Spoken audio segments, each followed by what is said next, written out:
और इसकी ब्राइटनेस बढ़ा देना please.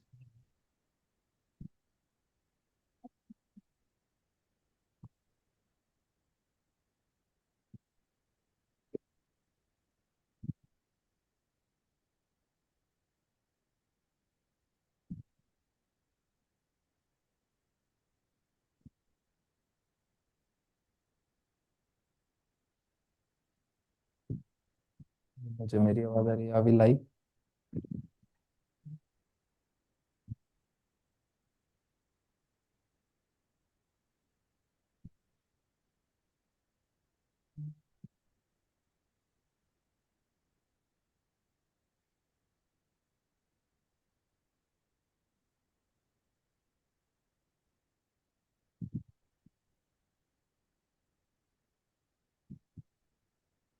Shall we? All right. Hello, everyone. Welcome to today's session, Re-Architecting Enterprise Agility Inside the Heroku Advantage. I'm Shrey Sharma, founder and CEO at Cyntexa, and honestly, I've been looking forward to this one because this topic is right at the heart of what so many companies are struggling with today. Before we dive in, let's look at the forward-looking statement. Some of the things that we'll discuss today may reference broader platform vision or future capabilities. These are meant to help you understand the direction, but of course, any purchasing or implementation decisions should always be based on what's available today. So, for anyone new here, Cyntexa is a Salesforce Summit consulting partner working with hundreds of businesses across multiple industries. We also hold partnership with Heroku, Google Cloud, AWS, Microsoft, ServiceNow, and Nintex. We help companies move fast with systems built for the next decade, not just the next release cycle. A lot of what we'll discuss today comes directly from real world transformations we lead for our clients every day. And here's what we're going to cover in the next 45 minutes. So let's look at look at the agenda. Do we have the slide up? All right. And can we show the forward-looking statement as well, if we have not yet? All right. So there's the forward-looking statement, which I've already described what it says, and a bit more than that. Now let's look at the agenda. So here are some stats about Syntexa. Now let's look at the agenda. Number one, we're going to talk about the shift from cloud ownership to platform intelligence. Then we are going to talk about, the first topic, we're going to talk about how the transition from on-prem devices to now platform intelligence is happening, and what exactly is in there. Then we're going to talk about the traditional cloud models and why exactly they're quietly failing the teams. And then the Heroku's architectural core will try to understand Heroku's architecture at its core, and like what all capabilities it is already serving. Then we're going to talk about the operational truths, where agility is won or lost. Then designing for compliance, security, and cost integrity, which is very important for a lot of industries out there, for BFSI, healthcare, and some others. Then we're going to talk about, just a second. Then then we're going to talk about a case study, in that, what implementation we have done for one of the customers of ours. And the last is going to be the enterprise agility for the 2030s. So that this is what is this is how it is going to look like. So stay tuned for the whole webinar, and at the end of it, we are going to also throw a Q&A. We're also going to give you a time for Q&As. Any questions that you have, you can throw, or you can drop them in the chat. We'll take care of all of those questions at the end of the webinar. And so, without wasting any further time, let's get right into it. We're going to talk about something very real, like the shift from traditional cloud ownership to a world of intelligent platforms. Because let's be honest, cloud helped us scale, but it also added a lot of operational heaviness. And that heaviness directly impacts developer velocity, compliance readiness, and frankly, how fast your businesses can innovate. And joining me today, someone who lives right in the middle of this evolution, is Vivek Vishwanathan, Director of Product Management at Heroku. Vivek, it's amazing to have you with us. Hey, Shay, thanks for having me here, and thanks for everybody listening in here. I'm glad to share some of the experiences and looking forward to the questions that come up. Yeah. So for almost a decade, we saw this mad rush towards the cloud. It was like move everything, lift and shift. If it's not the cloud, you're behind. And cloud did solve a lot of that. But it also created something we don't talk about enough, and that is the operational complexity that it brings in. Suddenly teams were hiring DevOps just to manage the cloud that was supposed to reduce their workload. Today, enterprises don't want infrastructure anymore. They want outcomes. And here's a simple analogy to understand how it really looks like. If AWS or GCP are like renting land and building your restaurant from scratch, Heroku is like walking into a fully equipped commercial kitchen. Everything is set up: electricity, plumbing, prep stations, ovens. You walk in and start cooking. If you want to scale for your customers, it's handled. If you want to if it's about maintenance, it's being handled. And that's exactly what we call as platform intelligence. Vivek, could you please help us walk through on how enterprise agility evolved from on-prem infrastructures to IaaS, then PaaS, and then to intelligent platforms? Yeah, certainly, sure. On-prem, I started my journey when I start my career. It was all about a client server. We had servers almost, in the same building as us, some probably in the neighboring building. And globally, scaling those were really tough. You had to actually pipe not just the servers, but the premises to host them as well. So on-prem was something that came in.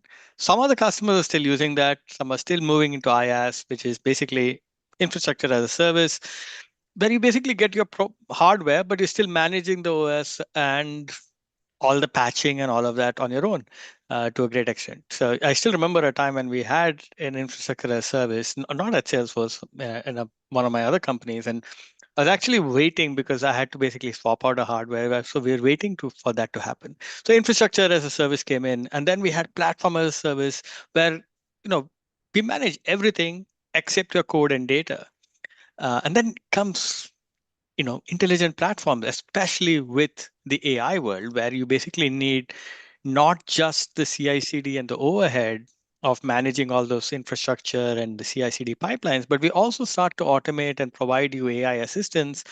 And we will talk about that in what Heroku provides in the AI space as well. But gives you all the automation out of the box. It's like almost like a white glove service, as you talked about it. You come in, start building your app. You don't have to worry about which service to use, which is this service vetted out, is it compliant? All of those are taken care of by Heroku for you. So that's where intelligent platforms comes in, where we take care of everything about for you, including the AI assistance and predictive insights. And we'll see some of these examples as we go ahead. All right. So we've seen every single day with customers that cloud gives them the flexibility, but it also introduces new inefficiencies. The teams that are using cloud spend 40 to 50% of their time on patching, scaling, monitoring, handling environment drift, and dealing with tech debt. Basically, everything except building business value, which is exactly what they should be focused on. So can you please help us understand the hidden cost of control that all of these companies or customers who are still using cloud are paying, and why works in staging but fails in production is somehow still a thing in 2025? Uh, Works in.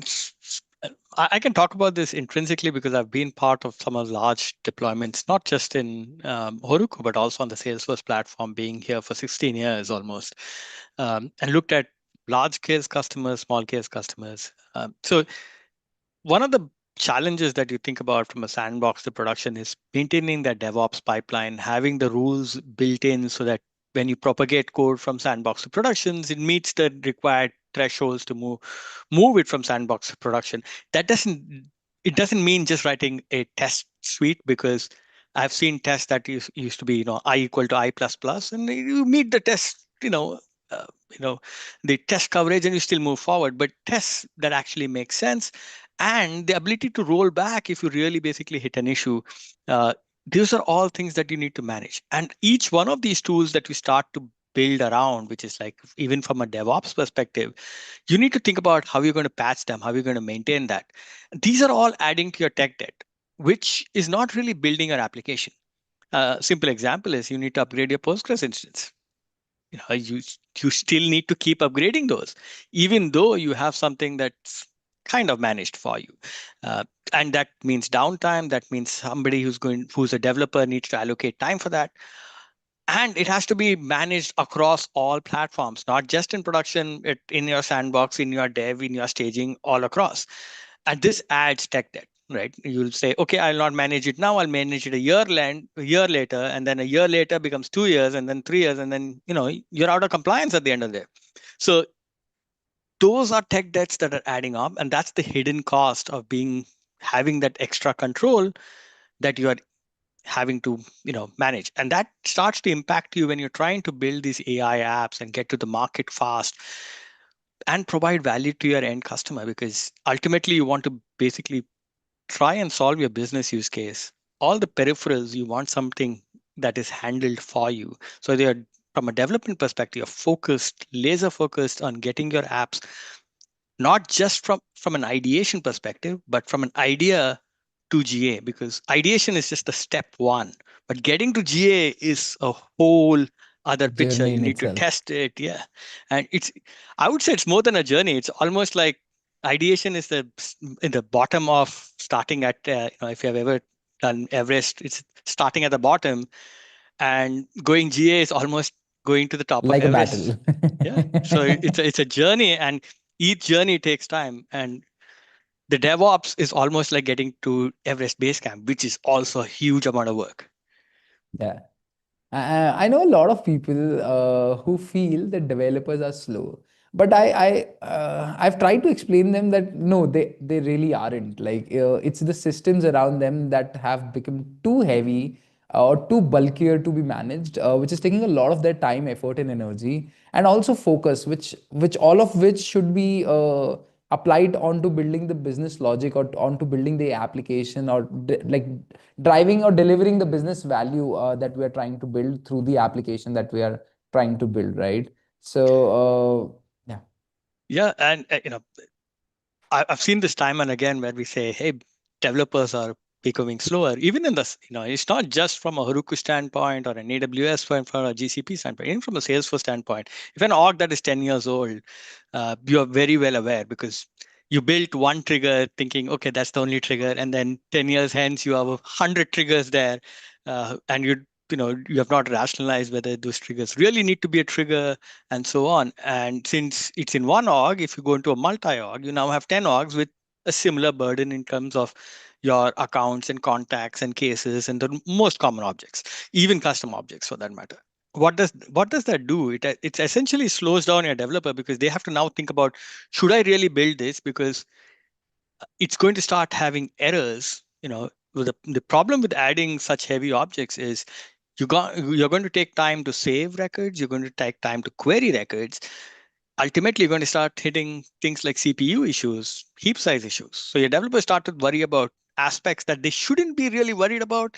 They should be focused on solving your business use case and let the platform scale automatically for you. So yeah, developers on also is just making sure they have the right tools from the right get-go, so that they're not trying to re-engineer once they start hitting issues, but right from the start. Yeah. And for that they would need platform intelligence. All Yes. right. Now let's try to understand the architectural core of Heroku. But before than that, let's look at what it really is. As per my understanding, Heroku is a PaaS that gives teams a fast, governed, and scalable way to build and run modern applications. This is a simple definition for the people who really do not understand what Heroku is. But it's way more than that. I mean, it just provides this as a value to anybody who is using it. But to the core of it and the architecture, so we'll try to understand the core of it and the architecture. So the architectural core of it in this section. One of the biggest reasons we recommend Heroku to all of our customers is that it removes infrastructure as the bottleneck. You just push the code, Heroku handles the rest. This level of simplicity is rare, and that too at enterprise scale. Vivek, what makes Heroku fundamentally different under the hood? And is there a possibility if you can show a bit of that magic light? And if you have something to show to us? Yeah, certainly. I can actually show you how you can get started with your app almost immediately. So I hope everybody can see my screen. This is just I my can. Heroku account. Mhm. You can, or Yeah. you're good? Okay. So let's create a new app. A new app is just about clicking create new app. I just give it a name. I can choose whether it's a common runtime or a private space. Common runtime is essentially our multi-tenant system. You can have noise enables and so on. Private space is your network isolated space. It's a matter of checking a box, or choosing a radio button between a common runtime and private space. For now, we can choose the private space, and I can choose my test space that I've already created. And we will see how to create a space really quickly at a later part of the demo. I can add it to a pipeline. It's as easy as saying I can choose a pipeline or can create a new pipeline. What's a pipeline? Essentially, the whole DevOps management for you to take it from your review app, which is basically your developer just building an app and trying to deploy it, and then taking it to your staging, then your testing, and then your production environment. So that's what your pipeline does for you. And you can have automated gates so that it needs to meet a certain criteria to move it. For example, there should be no errors and so on. So let me go ahead and create this app now. It's as easy as that. That's it. My app is ready. I have this code base that I want to deploy. It's a sample Heroku App Link app, and we'll talk about what Heroku App Link is. It's a very simple app. It basically generates or summarizes PDF files for you, or generates a summarized PDF file for you. So I'm going to come in here. I'm going to choose GitHub. I can use the CLI as well. But for the purposes of this demo, I'm just using the UI to show you how simple it is to set this whole thing up. I'm just going to search for my repo. This is my sample repo. I'm going to hit connect. And it's ready to deploy. And I can turn on auto deploy, and I can basically wait for GitHub's checks to pass before I deploy. So like, as I said, I can set up some rules, and then I can say deploy branch. I can choose which branch to deploy as well. And that's about it. This should essentially build logs to show you, where in the process it is in terms of deploying the app. Now, say I basically deployed this app and I wanted to add Postgres, right? I'm just going to let the modules deploy and so on. All I need to do is I need to search for Heroku Postgres here. I can pick what plan I want, and you can actually see what's the max. And we are coming up with something called next generation of Postgres, which is basically going to allow you to choose between storage or CPU. So sometimes you need storage, you don't need much of CPU, but sometimes you need CPU and not much of storage. So you can choose whichever one you want. So you're going to give more facets in which to choose. But for the purposes of this demo, I'm just going to sell essential 0. I understand, and I hit submit order form. That's about it. It basically schedules it. Now, we also have another add-on called Heroku Inference Models. Basically, it is our managed inference and agents, and you can use that out of the box. So these are all Heroku vetted inference models. So we don't store any of your data. So you don't need to worry about, hey, does my data go here and we used to train models? Absolutely not. Your data remains with you. This is essentially just models that we provide you so that you can use it within your app. I can simply choose my plan, submit order form, and I'm done. I've added in less than a few minutes, a Postgres instance, Heroku inference. I can also add something called as Heroku App Link. I can add a key value store, all of it the same way. And what Heroku App Link does is essentially connects your app to your Salesforce org, and we'll see that in a demo as well. And then I can hit submit order, and that's about it. Heroku App Link is there as well. Uh, Before we go ahead and look at Heroku App Link, I just want to show you Heroku Connect as well, because Connect essentially allows you to sync data between Salesforce and Heroku Postgres without you having to worry about any of the limits in terms of APIs or bulk API and so on. It's as easy as adding Heroku Connect and then creating a new mapping. It'll go and fetch the object that you have, and you can choose any of the objects that you have. And recently we also support CDC-based accelerated polling. So you can now choose accelerated polling for any of your objects where CDC is enabled. So for this one, let me just pick asset. I can choose created date. I can choose what all fields I want to sync. And I can basically say, is it going to write back or no? And I can hit save. And that's about it. The asset will also start to sync. So that was Heroku Connect. Now we added Heroku app link to the sample Node.js app. And as I said, all this does is it generates a PDF file. What is Heroku app link? One of the things that we realized with intelligent platforms is we need to make sure that we are tightly integrated into platforms like Salesforce, where we basically can connect and essentially run it as a specific user, like your Apex trigger used to run as the user at the keyboard. So with Heroku app link, now you can have a microservice in Heroku that does exactly the same thing. And we just talked about one org having multiple triggers, but now having to replicate these triggers and services across org when you have multi-org. With Heroku app link, you can connect to one app, that microservice that is created for generating PDFs, to more than one orgs. So you can basically connect it to one or many orgs. And the same with authorization. This is when you connect an app, you can run it as the specific user. But if you want to run it as an API user, for example, if you have a batch job that needs to run nightly, and we all know you can only run 5 batch jobs at a time. Even with a flex queue, you'll be able to run only X amount of batch jobs. With Heroku, that's not an issue. You can run as many batch jobs as you want. So essentially, you can run it as that specific user. And the good part about this is recently you've heard a lot about the third-party token attacks and taking the data and stuff. Heroku AppLink secures all of that for you. So these are all short-lived tokens. We manage all the token minting for you, refreshing of the tokens, all of that. It's a one-time setup. We manage everything else for you. So what does it look like if this demo doesn't look like, if you don't see it from the Salesforce angle as well? So in Salesforce, if you have an org, you can now go into your setup screen and you should be able to search for Heroku. And you will see there is about Heroku and apps available in all orgs. And what it does is when you click on, if you have imported any apps, you can now see Heroku as the creation source. So we can actually mint the token for the user.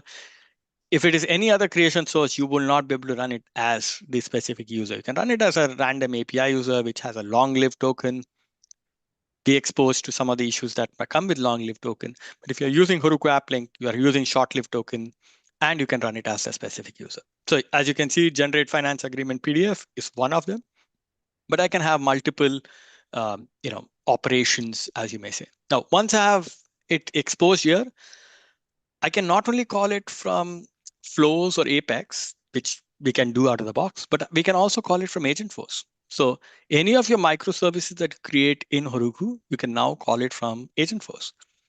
So in this particular example, my sample app, if you look at the app itself, it not only uses, let me go back in here, it uses an inference agent, it uses Heroku App Link, so it and generates a PDF file. So just let's look at how it looks like from an Agentforce perspective. Here, I just want to buy a car. I'm going to provide my email and the model I'm interested in. And it basically reaches back to Heroku. One of the things I missed was making sure that I provide you the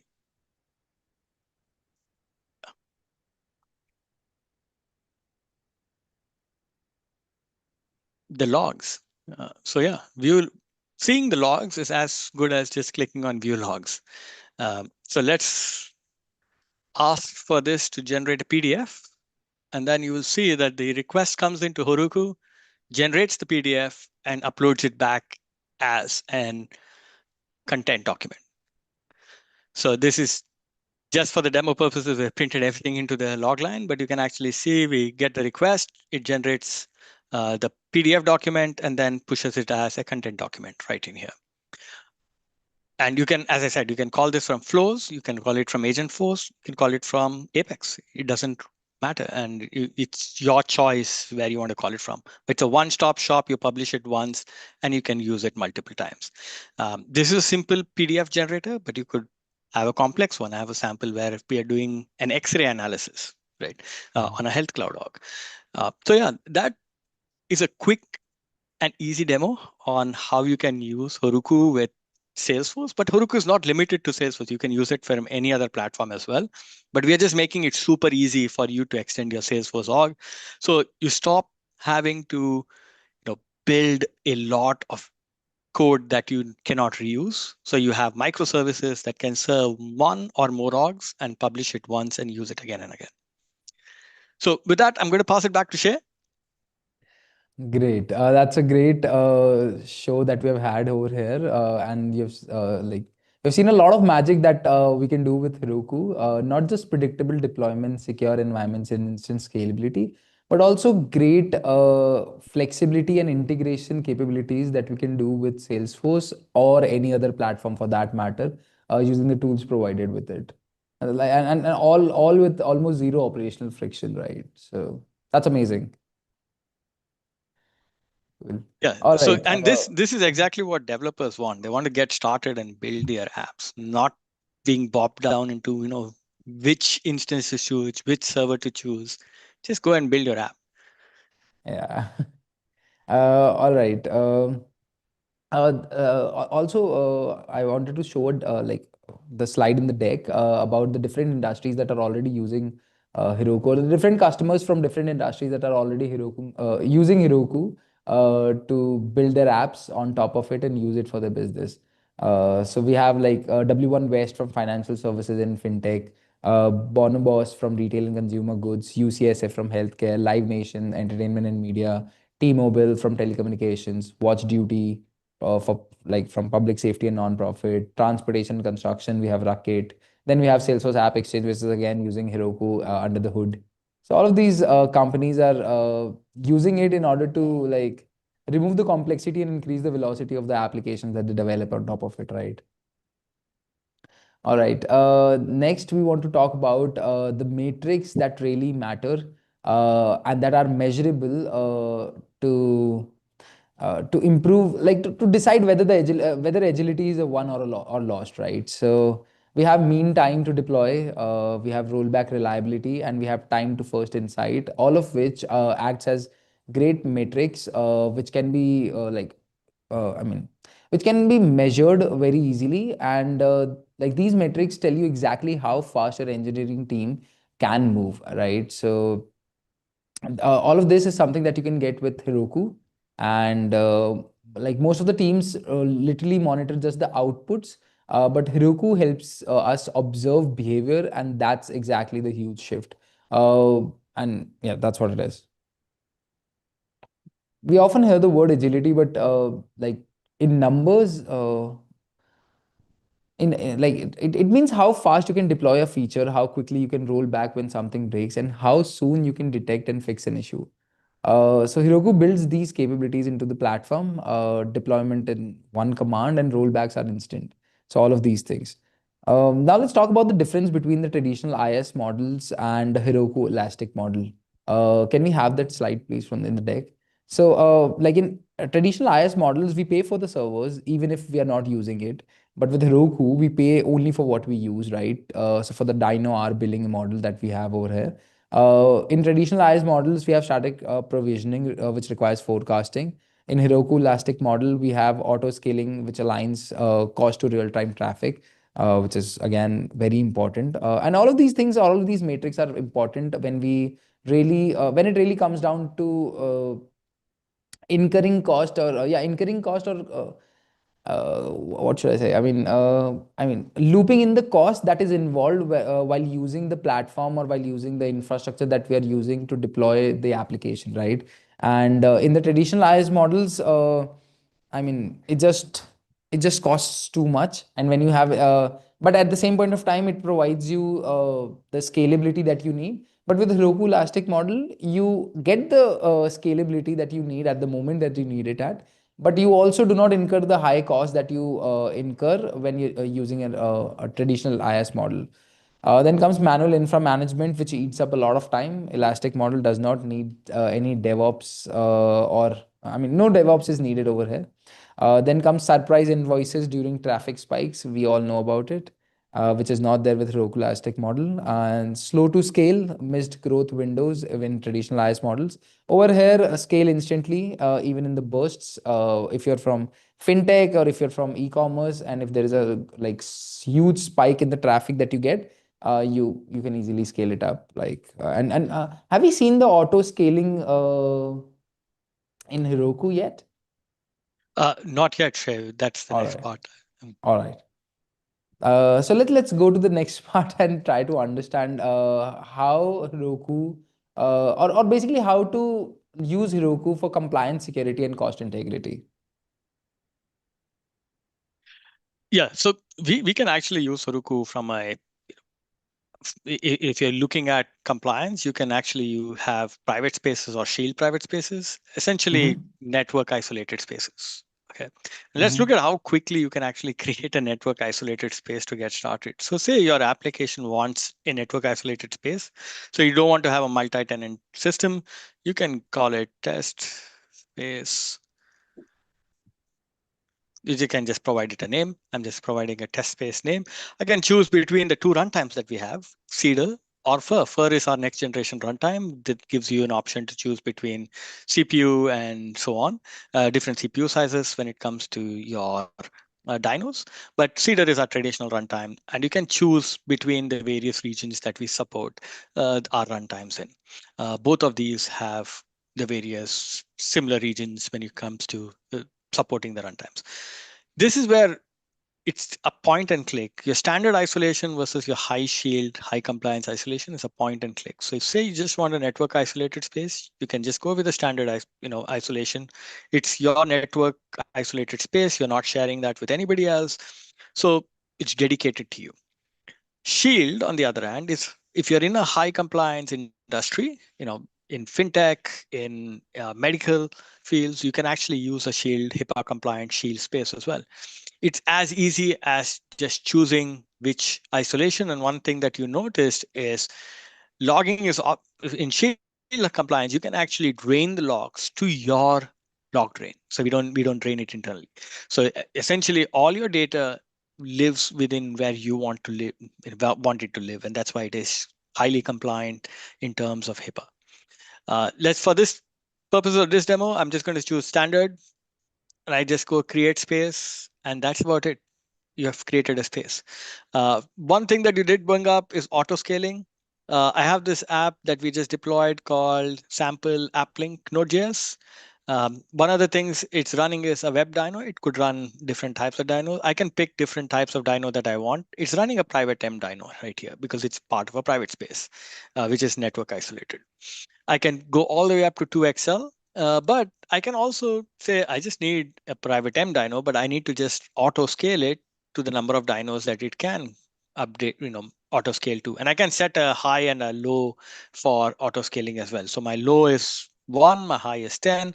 I can actually just say save. And so it's going to basically go all the way up to 40 units. So that's it about enabling, auto scaling. One of the other things that we talked about is rollback. If I had deployed this and I want to roll it back, I can just pick a timeline in my activity log and say, roll this app back to this specific version of my app.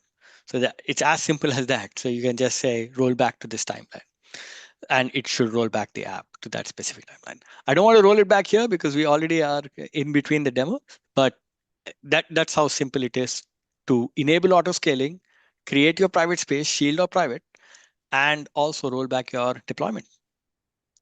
All right. So for industries like BFSI, healthcare, and public sector, speed is not as important of a metric as compliance is. And what we can really see over here is that compliance isn't something that is patched onto Heroku as a platform, but it's something which is all baked in with, right? It's built into the platform, which helps us do network isolation, encryption, audit logging, access controls, all of these things. And I think all of this is possible with the help of private spaces and Heroku Shield, right? Yes, and one of the things that we can keep think about here is compliance need not slow you down. Yeah. That's what one of the things, right? Heroku empowers you so that you can move fast yet be compliant because we are taking care of all the compliance for you. You don't have to say, oh, I need to get this compliance, so let's slow down and get things done. Right? Heroku takes care of that for you. So Yeah. you can still move just as fast. We have had customers who started with one app and gone to 8 apps in about 3 months, which is really, really quick. Like you're starting to deploy more apps, but we take care of all the compliance. Then some of them deployed in Shield, some of them they have deployed in a private space, some of them chose, hey, I just want to use a common runtime. So it depends on the not just the customer, it also depends on what type of app you're building, and do you really need that network isolation for all your apps? And you can mix and match. So you can have some apps in part of your network isolated space with a private space, some part of Shield, some are in Shield, some are in common runtime. You can all of these can live together in the same Heroku account. That's the beauty of Heroku. Would you like to throw some light onto like the basic difference between private space and Shield for the audience which really do not understand what it really is? So Shield essentially is our highest compliant, uh, you know, network isolated space, right? If you think about Mhm. it, it's HIPAA compliant. So access to it is highly regulated. So your app cannot just interact with the wide internet. So if you think about it from if I were to explain it in the DMZ, non-DMZ, and then this is the lockdown environment. Your Shield is essentially your lockdown environment that only a certain amount of apps can have access to, and you are guarding each and every piece of equipment that gets access to that data. So your data is highly secure in terms of PII, and it's encrypted and all of that good stuff. Got it. Cool.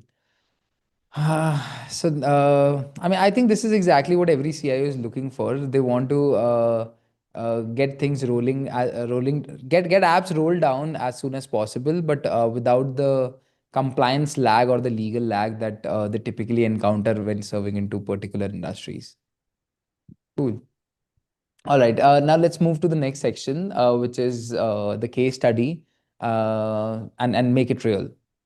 So we delivered for a major North American lender having 200 branches, we delivered a solution or we implemented a solution for them, uh, which actually just give me a second. Let me open it up. Yeah. So, a major financial institution in North America was struggling with a system that had grown too complicated over the years.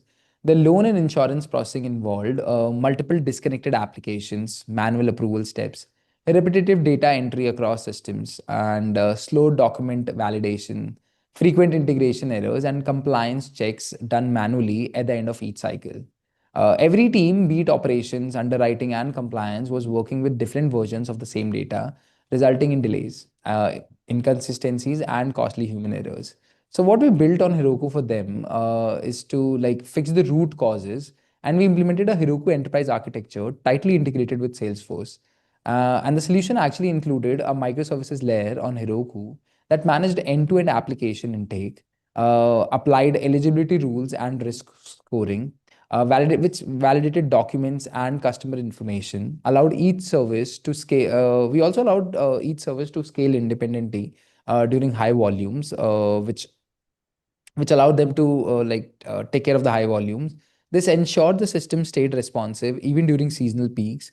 And the next thing that we did for them was automated document processing with OCR, which extracted data from uploaded documents, which is a huge part of like any lender which is trying to provide funding to any organization or any individual out there.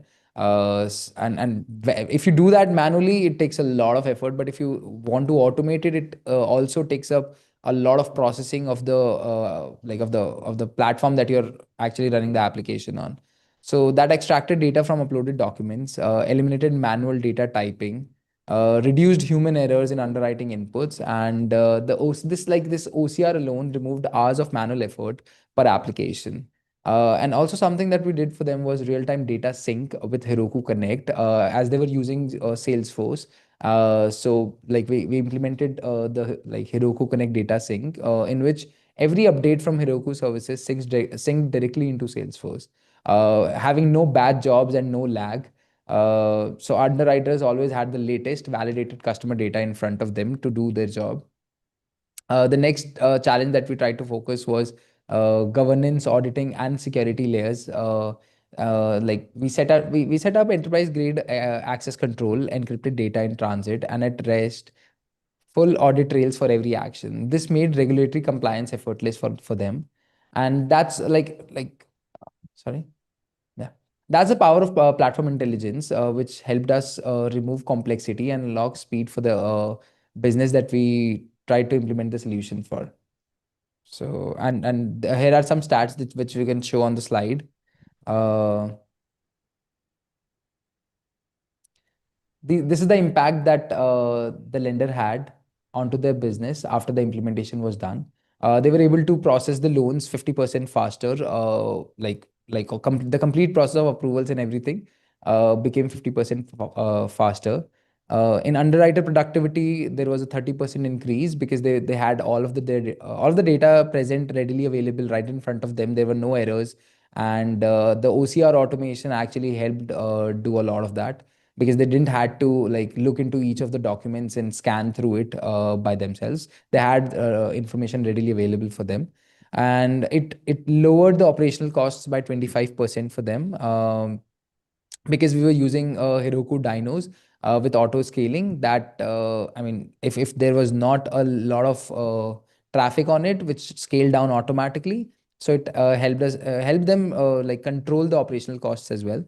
And then it was 100% compliance audit success because we were using, of course, shield spaces, which was already compliant for everything that we wanted to do for them. So yeah, that's what it is. And yeah, I think what we can get, what we get with Heroku, or what we get with Heroku is the platform as platform intelligence is something that is something that we need for 2030s, not the cloud ownership, which was perfect for 2010s, right? Yeah, I think one of the things that I loved about your implementation, Shay, is you thought about this from right from the start. As I said, starting on the right foot is really, really important. And I've been party to so many of these implementations that go wrong at times and then they come back and try to fix things. It's just more money and more time to fix things once things go wrong. And you're losing velocity because you're trying to fix something that you built before and you're trying to rebuild it now rather than some trying to build a net new functionality. So yeah, it's great that you chose Heroku because it auto scales. It now integrates with Salesforce automatically, and as you highlighted, it reduces your operational burden. You don't need to think about all your DevOps, all of those pieces. It just works. I know there are customers who have Heroku apps running for years, like almost 10 years, without even touching that app because they have developed it and it just works for them. So that's the good part about Heroku, right? You just deploy it once and it'll continue working. And yeah, and one of the things that we talked about was Heroku App Link and Heroku Connect. But we also have Heroku Eventing, which is in pilot now, which allows you to subscribe to CDC and platform events from Salesforce and publish it back to.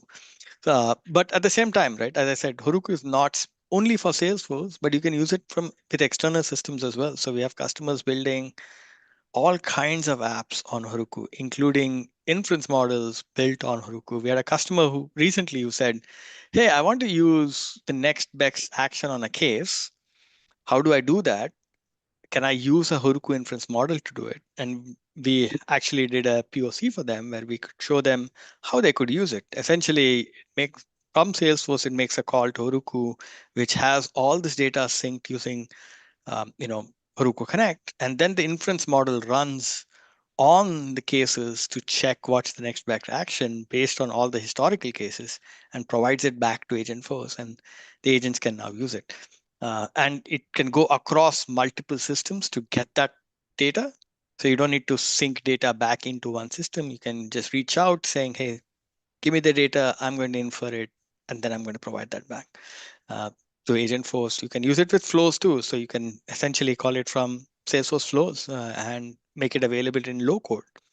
So yeah, I'm very, very happy to see that you started off in the right foot rather than a year later, hey, how do I now scale it, right? That's one of the challenges we have, especially Black Friday just happened, and we know a lot of customers want to basically get, products and so on. And the worst experience is I'm going through an application and I cannot use it when I actually want to use it, right? As a end customer. Uh, we've seen that many times applications fail during high peak, and that's where Heroku comes in to save the day because we were able to handle that kind of volume with the backend being Salesforce or any other platform. Yeah. So when you said that it's easier to start off right than to later adopt to something that you now encountered immediately, because let's see, we've built an app by not let's say we've built an app by not looking into the scale that it can go to, and we've developed it and we've rolled it out. Now we want to scale it up. So the amount of effort and money that actually gets spent onto making it more scalable is three times the amount of effort and money and energy that gets spent into building the right architecture, using the right tools from the beginning, and then letting them do the job when the user base of the app scales, or when anything like when the app actually scales, right? So that's I think a lot of, and that requires a lot of convincing also to the customers, right? I mean, uh, I mean, a lot of people think when they think logically, it seems to be the right step and the only step. But when it's about when you're finally the decision maker, and you see the things involved and you see the effort involved into using the right tools right from the beginning, there's a lot of convincing that is also needed as from the partner side as well as from the product side, to make the customer comfortable and confident, or basically understand like why do they need to start off right in order to get everything corrected, right? And that's what the point is about, I guess. Yeah, and that's always a challenge. It's, and Yeah. that's why I said, it's really good to see you started on the right foot because it's as I said, many implementations tend to fall apart when you have these high volumes coming in.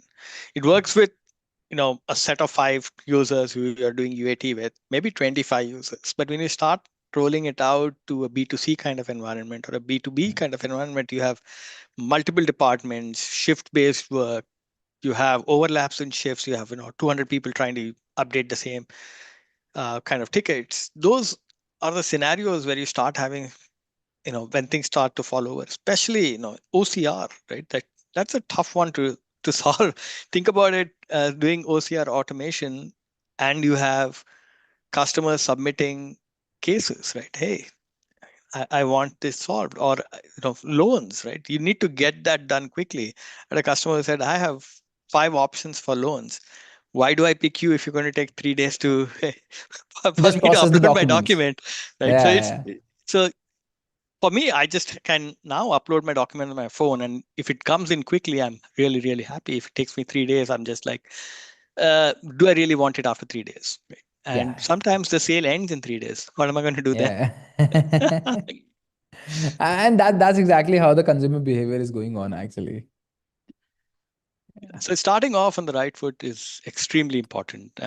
And as I said, I've been with Salesforce for 16 years, but I've been in implementing Salesforce for more than 20 years. And um, I've implemented Salesforce before I joined Salesforce. And starting off is extremely important to get things right.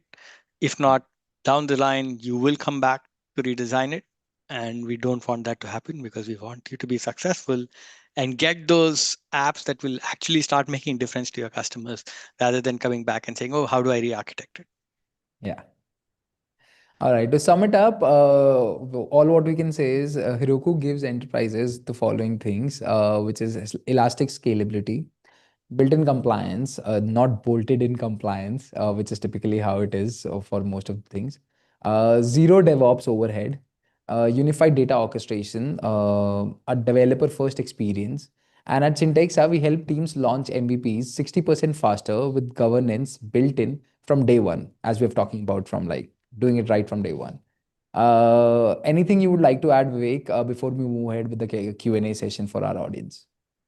Uh, so, you talked about DevOps. I remember a customer who told me, I have no DevOps engineer. I only have developers who are building apps.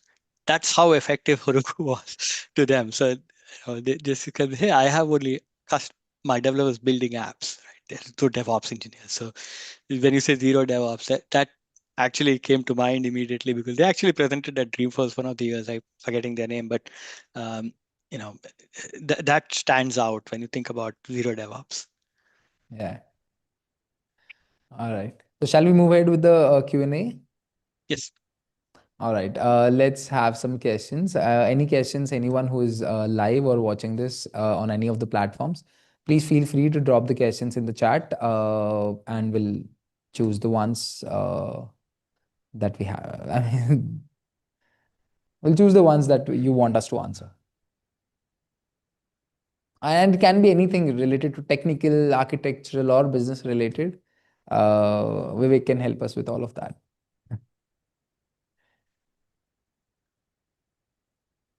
Yeah. So one of the questions that came up was starting off on the right foot is extremely important.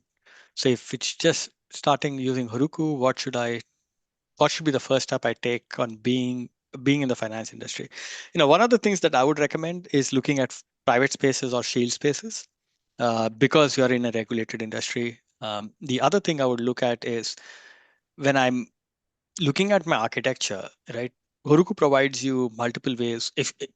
I'm if you're connecting to Salesforce, Heroku provides you multiple ways to integrate with Salesforce, and you need to think about, do I really need to move my data? If I really need to move my data or replicate the data, then I will use something like Connect to replicate the data. If I don't need to replicate the data at all, I just want to do a real-time processing like a batch job or a bulk job, or even just offloading a trigger, um, I can do that with AppLink with zero replication of data. It's just reading data, processing it, writing data. The same with users. If you're building an LWC component that just needs to read data from Salesforce and display it, do that with Heroku AppLink. You don't need to replicate data to build any of those flows or user-based actions anymore. So those are the two things I would think about, so that and you can now maintain the user context. So you're only showing data that is visible to that particular user rather than API user, then figuring out what access should be there. Now the question we have, when developers start using Heroku for the first time, what's the very first difference they feel in their day-to-day work? What stands out right away? I think, Share, that's a question that you should probably take from your developer perspective, because I can tell you what my experience was when I first joined Heroku. But I'll let Share I answer mean, that. they just feel relieved, I guess. The same feeling that you like. I mean, it's a lot of heavy lifting that they do unnecessarily, which can be resolved when using Heroku. So I think, yeah, that's all what it is. I mean, they feel more exciting to solve the problems, right? That's how their mind is wired. They want to solve problems, right? They don't want to and they don't want to redo things again and again. They don't want to be the watchman of the infrastructure, I guess. That's how I can define it. And that's the first thing that they get, and they're just overwhelmed by that, and they just enjoy building whatever they like building. And believe it or not, our internal teams at Salesforce also love Heroku for the same reason. So it's not, and that's one of the things that you showed. Is Salesforce was core Salesforce uses Heroku for the exact same reasons. Because I come from, so my journey with Salesforce started with CSG, but I was a core Salesforce engineer. So if you're using Scale Center, I was one of the product owners for that from a engineering standpoint. And I can tell you, building on core is very different from building on Heroku. Heroku, I was like, oh, I just need to write my code and deploy. That's it. Versus, think about all the different things that I need to do to get my code running is very, very different. So even our core Salesforce platform folks actually love it for the same reason that you mentioned. Yeah. We have next question. That is, what are some best practices for optimizing Heroku to address scale when needed while balancing cost considerations from customers? Enable auto scaling. I guess that's what it is, right? Or Yes, Vivek, you one can is take. enable auto scaling. The other part is from I believe what we have now is called enterprise on demand. Mhm. So instead of basically getting into a contract to commit to, you know, X amount of to the maximum that you would use in a year, you can actually get it monthly.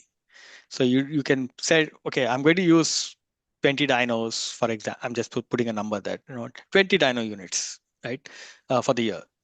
But for Black Friday, you go over. That's okay. That's what enterprise on demand is. So for that 1 month, you can go over and we'll bill you for it. But the rest of the contract is just going to be for the 20 dyno units. So that's one thing that you can do rather than getting locked into a huge contract as well. Third thing that you can do is, as I showed you, different dyno types. Pick your dyno type. You not everything needs a 2XL dyno, right?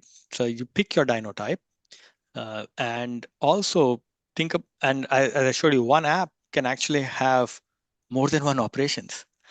So you want to also think about how do you split those apps into operations that can be smaller in smaller dynos, then operations that need a lot of compute. For example, a PDF generation, if it's going to be multi-page PDFs, you probably want a higher compute unit, right? So those are things that you want to think about as you're architecting your app, and that actually helps you manage your cost too. Makes sense. We have another question on LinkedIn Live, and that is dev license paid or free? Uh, the Salesforce dev license is free. No, no, I mean the Heroku dev license, I guess this is So what they're asking. Heroku is paid. I believe the smallest dyno that you can use $5. So it, so it's a paid service, but the smallest one is $5 or $3, if I'm not wrong. That's your basic dyno that you can use. Sorry, eco dyno, and you can put it to sleep. So you're not going to get charged if you're not using it. So if you're just trying it out, you can try it out for a day and then turn it off. So the good part about the eco dynos, it's $5 for the month. You're not paying Paying too five much. dollars for, yeah, you're not going to be billed every month if you stop using it. Yeah. I guess like before 2022, there used to be some free instances that we could get, but after that it got discontinued, right? Yes, but we do have some credits for students. Some Mm-hmm. students are using it. The main reason we did discontinue that is because we saw a lot of abuse. So we want to make sure that we are optimizing for customers who are genuinely using it, trying to make sure that the platform is not getting abused either. But yes, Perfect. and but there are products that are free once you get onto the platform. For Mm-hmm. example, Heroku Connect, if you're just trying it out, the demo version is free for about 50K rows. AppLink is absolutely free. So you can try it out without paying a single dime, because you can create an app without actually using any dynos and connect it to Salesforce to just see how that connection works. Perfect. Another question we have is being new to Heroku, if I switch to the platform, what's the immediate outcome that I'll see? And could you share me the timeline for it, like in few weeks or months? I guess Vivek said it in 3 months. There was a customer who was able to roll out 8 apps from one app. So that's about the timeline and how soon you can get the outcome from it. And if anything you would like to add, Vivek, on it. So there are two aspects to that. One is how driven are you to actually make those changes as well, right? Like, yeah. So every enterprise, That's the most important part. yeah, because every enterprise customer has a dev cycle and funding for it, right? So that those are aspects that Heroku cannot solve. That's a customer specific challenge. But once you use Heroku for your first app with Salesforce, we have seen that customers generally move to the second app and the third app very quickly, because you now know how to use it once, you can replicate it multiple times. And it's all Git driven, as you saw. So it's super easy for you to check in code, test it out, push it out. And using pipelines and connections, you can expose it to Salesforce very quickly and easily. Perfect. We have another question on YouTube from Vivek, who asks, how does Heroku's Dyno Manager handle crashed dynos, and what scenarios can prevent auto restarts? So auto restarts, I don't believe you can turn off completely. Restarts do happen. Um, the dyno crash, I'll have to get back to you on that question. Uh, I believe we are working on improving that, but I'll have to get back to you on how do we manage the crash, because we do have a way to manage crash and give you the output, and you can actually have a webhook that basically looks at the crash report as well. Perfect. Another question we have is, what's the easiest way to understand or decide whether Heroku is the right fit for an already existing Salesforce solution? Yeah, that's a good one. That's a really good one, and I've been working with a lot of customers on this. Things like bad jobs taking time, you can easily move it to Heroku and let it run. There are two things that you got to, and we are actually working with the Apex team as well, and they're also recommending customers to move off to Heroku, because if you look at it, you're going through the message queue on the Salesforce, and if you want more tighter control on when your bad job runs, you want to move it to Heroku, because you can control when your bad job runs, because the minute it starts executing, it's going to run. You don't have a message queue. You can run one or you can run 10 jobs at the same time. As far as they're independent, from an object perspective, you can run more than 10 jobs at the same time. That should not be an issue. Uh, the second aspect that you got to think about is Apex is great. And it's really good when you want to basically do concrete operations within the trigger. But when you start to do complex operations, the problem there is it's not the first trigger that you add that is complex that's going to cause the impact. As you build up, that's going to start having an impact. So if you can offload that, and as I said, now you can run it as the user. So before you couldn't, and in any other platform, you can't run it as the user at the keyboard. You can't run it as Vivek who is logged in. With Heroku and AppLink, you can run it as Vivek who is logged in now. So you still maintain the context of the user. The last modified date will still be Vivek, the user, when the microservice updates it. So you still have the auditability, all of that good aspects. So now you can think about, is this complex logic? If it is, can I run it on the Heroku platform so that I can asynchronously start the execution for Heroku? And the minute Heroku receives the request, it is synchronous. We don't put it in a message queue. It's just the minute we receive the request, it starts to run. So any of those complex logics, you can actually start to move over. And if there are services that serve more than one orgs, so say you start with one org and you are going to move to a multi-org scenario. If there's a service that serves more than one org, rather than maintaining it on both orgs and figuring out how to update two orgs, one on a Saturday, one on a Friday, you have a microservice, you update it once, you're good. So those are things that you can start to now build microservice and connect it to more than one orgs. As I showed you with AppLink, you can now connect it. So those are some things that you can think about, especially for existing orgs. And a lot of our customers who are starting to use AppLink are actually existing customers from a Salesforce perspective who are starting to hit some of these limits, right? And as I told Shay, you want to think about it before you hit the limit, because you're just re-engineering what you've already built. We want to avoid that. Cool. I think we're done with the questions. I don't think we do. Do we have any more questions? I think we're done. All right. Thank you so much for joining us today, all of you, and huge thanks to Vivek and the entire Heroku team for having this with us. If you're exploring modernization, platform migration, or extending Salesforce with Heroku, we'd love to collaborate with you. Thank you so much for tuning in. Have a fantastic day. Thank you so much, Vivek, for joining in and sharing your expertise on the same. Thank you for having me If you here, can, and yeah. thank you for everybody listening in. Taking time out and listening to us. Right, that's really good. If you can share the way to connect with you if anyone wants to. Oh yeah, so you can share with me on LinkedIn. My LinkedIn should be available. But also, if you are interested in connecting with us on Slack, we actually have a public Slack channel that basically can connect you right to us, and including my chief product officer as well is on the Slack channel. I just put the link here. Most of our product teams are in there. So if you're interested in chatting, if you're interested in validating your architecture with Heroku, saying, hey, this is what I'm thinking of using Heroku for. Um, we are more than happy to take a look at it, because as I said, we provide multiple integration points, and choosing the right one is also important. For example, if you want real time, right? Real time, AppLink is the way to go because you're real time getting data from Salesforce, right? If you want sync bidirectionally, Connect is the way to go Connect. because it does a bidirectional sync. So it depends on your use case, and we are more than happy to vet that out for you. Perfect. We will share. Can we share this link on all of those okay. So you've shared it on LinkedIn and YouTube as well. Ha. All right. All right. Thank you so much, Vivek, for joining in. It was a great conversation that we've had with you. Thank you for taking out the time and sharing your expertise. Thank you, Shay. And thank you to your team for having me here. Thanks. Thanks, guys. Yeah. Bye bye. You're done?